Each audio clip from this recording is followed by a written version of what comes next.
नमस्कार दोस्तों, computer network के लेक्चर सीरीज में आपका फिर से बहुत बहुत स्वागत है। आज से हम कंप्यूटर नेटवर्क के सेकेंड यूनिट की बात करेंगे, जो टॉपिक है डेटा लिंक लेयर का। डेटा लिंक लेयर को डिटेल में इस यूनिट में क्या क्या चीज़ें हो सकती हैं वो सारी चीज़ें हम डिटेल में कवर किए हैं। फर्स्ट स्टार्ट करेंगे आज से लेक्चर में डेटा लिंक लेयर के इंट्रोडक्शन के बारे में। प्रीवियस लेक्चर में हमने यूनिट 1 को कम्प्लीटली कवर किया था, आप जाके वहाँ से देख सकते हैं लेक्चर को।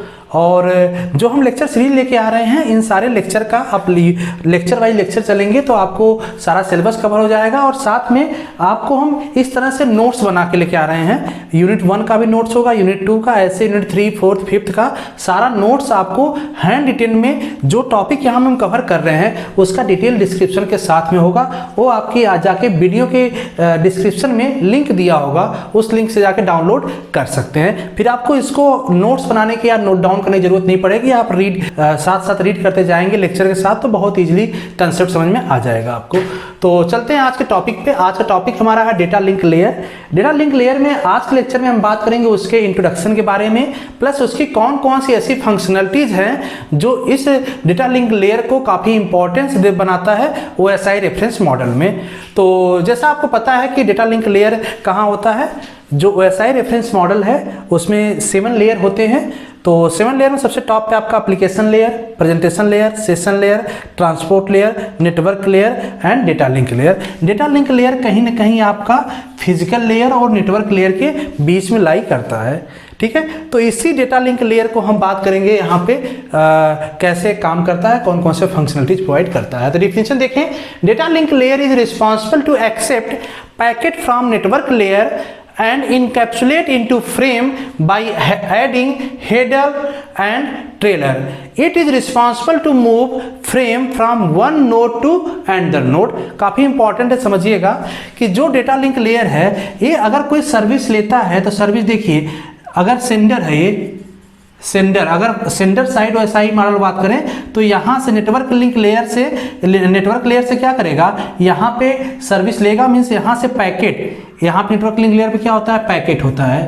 पैकेट सेंड करेगा किसको, डेटा लिंक लेयर को। डेटा लिंक लेयर यहाँ पे उसी पैकेट के साथ कुछ हेडर और कुछ ट्रेलर ऐड करता है और उसको एक इनकैप्सुलेट कर देता है किसमें, फ्रेम के फॉर्म में। मीन्स अब आपका यहाँ पे क्या हो जाएगा, फ्रेम। यही फ्रेम जो है फिजिकल एड्रेस में, जो आपका फिजिकल लेयर है, जो आपका डेटा ट्रांसफर के लिए लाइन यूज हुआ है, उसी के थ्रू ट्रांसफर रिसीवर के साइड रिसीव होता है। और फिर रिसीवर साइड अगर ये OSI देखें तो रिसीवर साइड ये इस मैनर में काम करता है, मतलब फिजिकल से डेटा लिंक लेयर फ्रेम को फिर नेटवर्क लेयर में फिर उसको पैकेट बना लेगा, फिर एप्लीकेशन लेयर तक सर्विस पहुंचाएगा। तो सेंडर रिसीवर में दोनों इस तरह से काम करते हैं।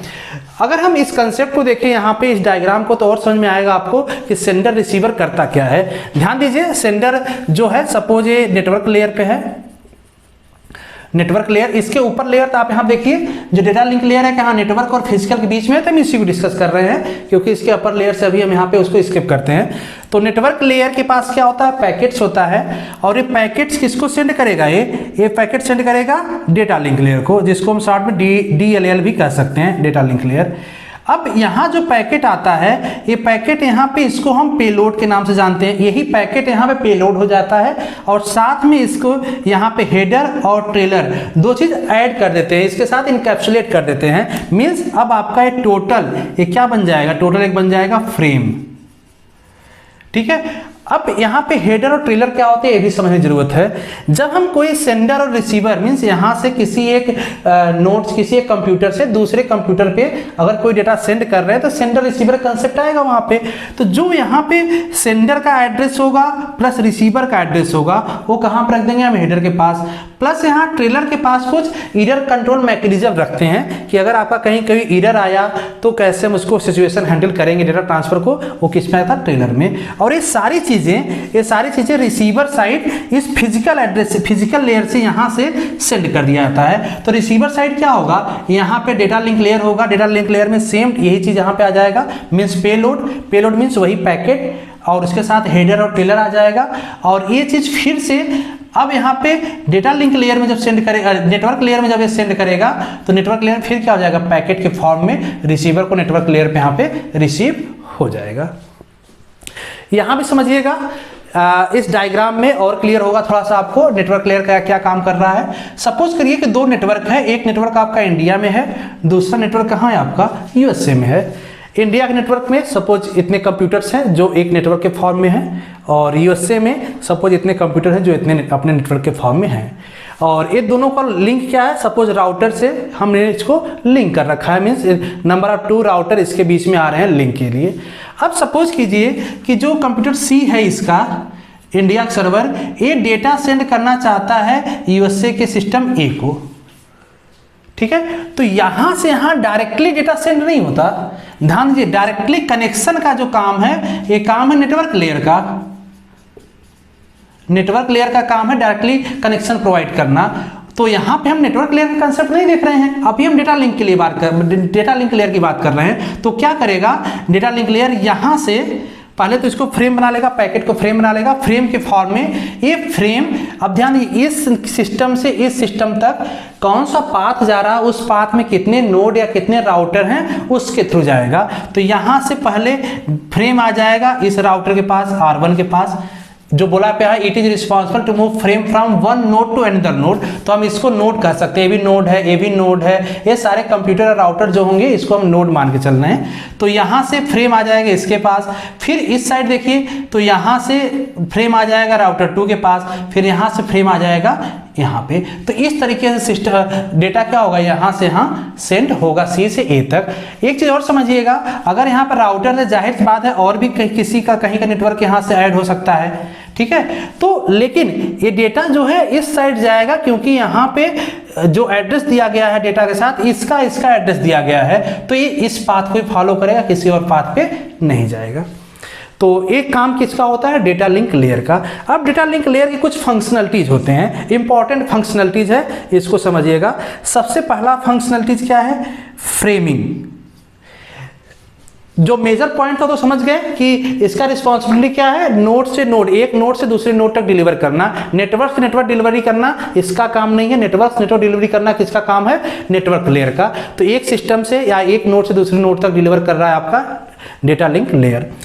पहला फंक्शनलिटीज क्या है, फ्रेमिंग। फ्रेमिंग जैसा मैंने बताया कि जो डेटा होगा, सपोज सिस्टम सी से अगर ए तक जा रहा है तो ये पैकेट के फॉर्म में न जाके किस फॉर्म में जाता है, फ्रेम के फॉर्म में।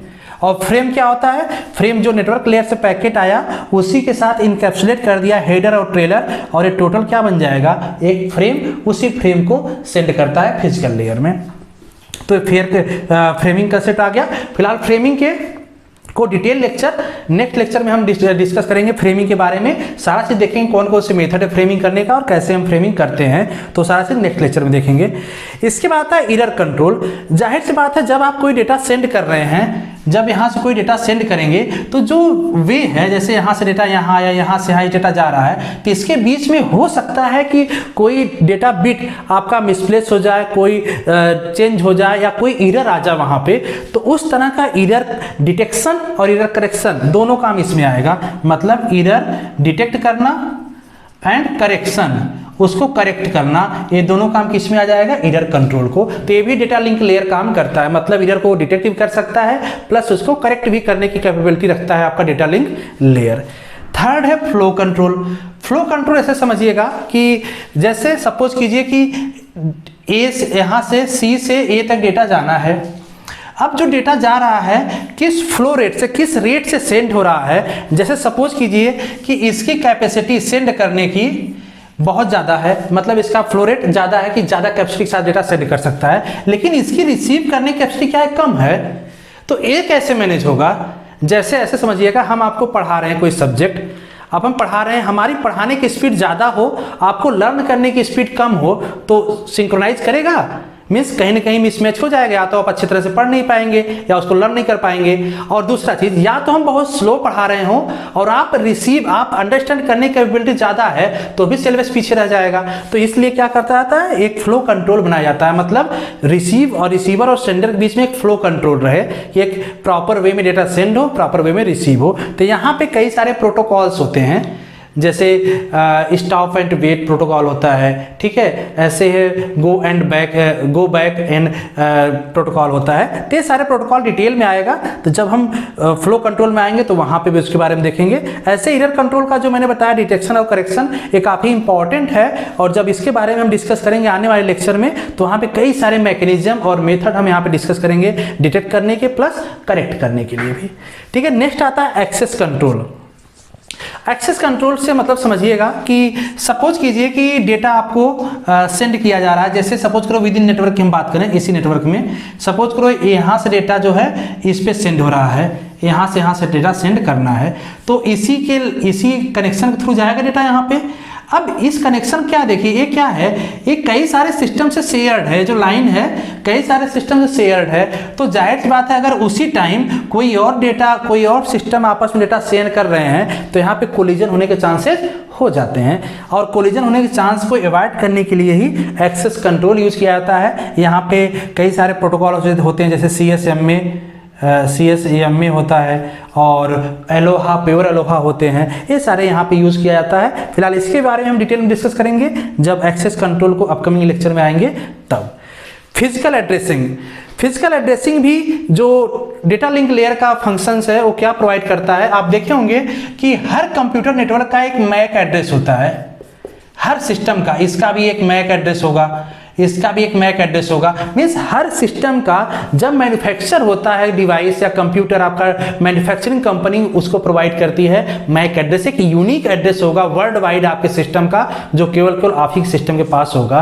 तो इसी एड्रेस को यहाँ पे क्या कहते हैं, फिजिकल एड्रेसिंग, जो आपकी यूनिकनेस शो करे। और इससे सपोज करो कि किसी विद इन नेटवर्क अगर एक दूसरे से कम्युनिकेट करना चाहते हैं, डेटा सेंड करना चाहते हैं, तो मैक एड्रेस के थ्रू ही डायरेक्टली सेंड कर सकते हैं, मतलब डेटा लिंक लेयर पे ही सेंड कर सकते हैं, इसके अपर लेयर की जरूरत नहीं पड़ती।